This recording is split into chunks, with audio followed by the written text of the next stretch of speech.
Ce symposium a lieu à un moment crucial qui rassemble les États membres de l'OEA ensemble en vue de la prochaine Assemblée générale, afin de voir comment nous pouvons collectivement travailler pour améliorer l'environnement sécuritaire en Haïti, comme l'a dit le secrétaire Rubio. Les États-Unis pensent que l'OEA a un rôle essentiel à jouer dans le cas d'Haïti et bien davantage peut et doit être fait pour cette priorité de notre continent. Il y a une opportunité immédiate de la région de renforcer son appui afin d'amener sécurité et stabilité au peuple haïtien par le biais de la mission d'appui sécurité internationale. Cette mission MSS est logée d'ailleurs au bureau de la rue M de l'OEA, et c'est donc une excellente occasion de renforcer les liens entre l'OEA et cette mission. Il faut faire bien davantage pour combattre ces gangs vicieux sur le terrain, mais nous appuyons également cette mission et nous félicitons le Kenya de son leadership, ainsi que la Jamaïque, le Guatemala, le Salvador, les Bahamas et Belize des déploiements de personnel qui sont effectués.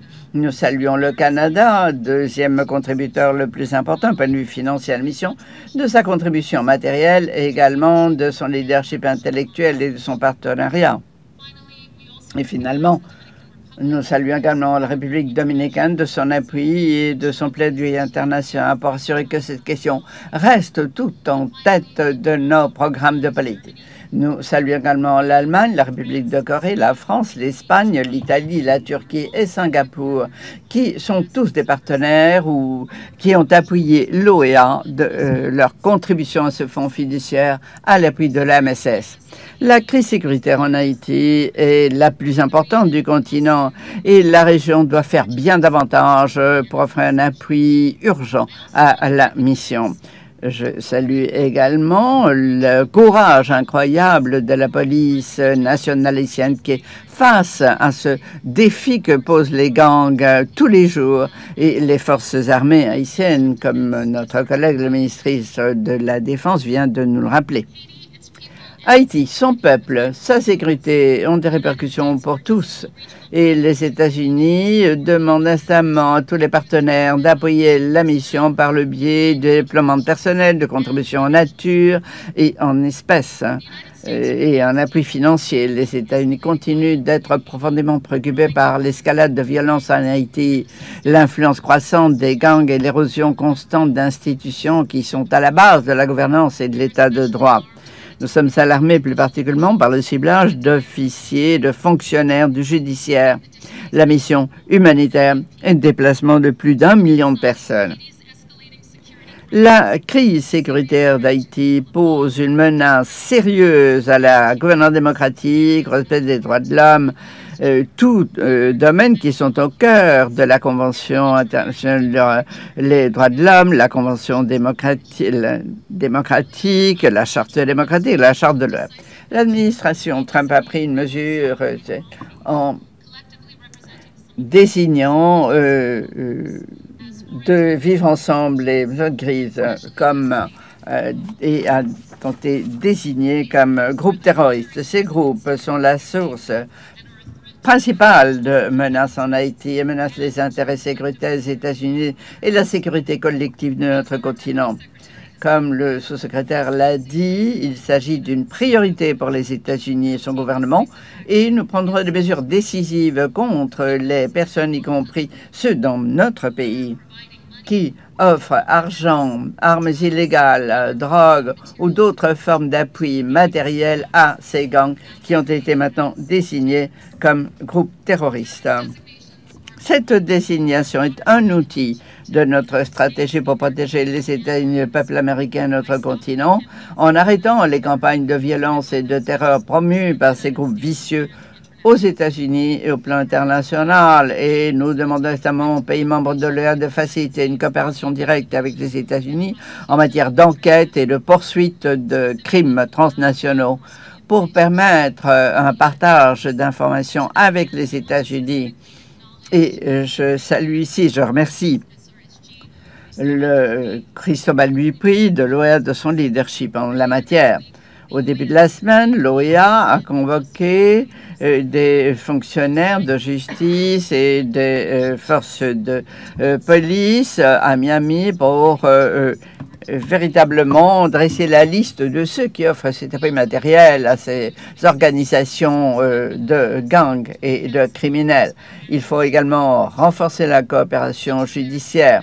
La Convention interaméricaine contre le terrorisme, signée par Haïti en 2002, offre un cadre de collaboration et de partage d'informations financières, contrôle des douanes et poursuites judiciaires.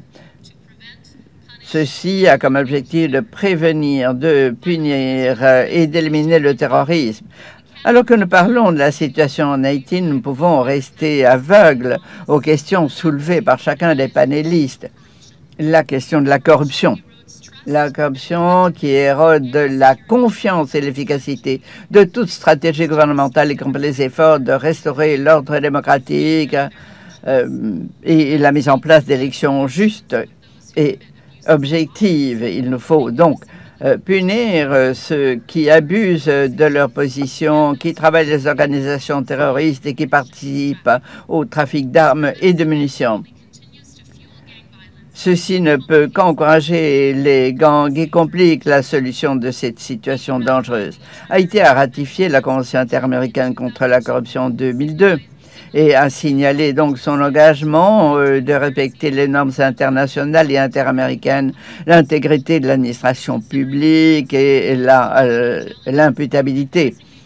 Il nous faut mettre en place cette convention. C'est crucial dans le cadre des efforts pour renforcer la gouvernance, mettre en place l'état de droit et défendre les principes démocratiques qui nous unissent tous, États membres de l'OEA.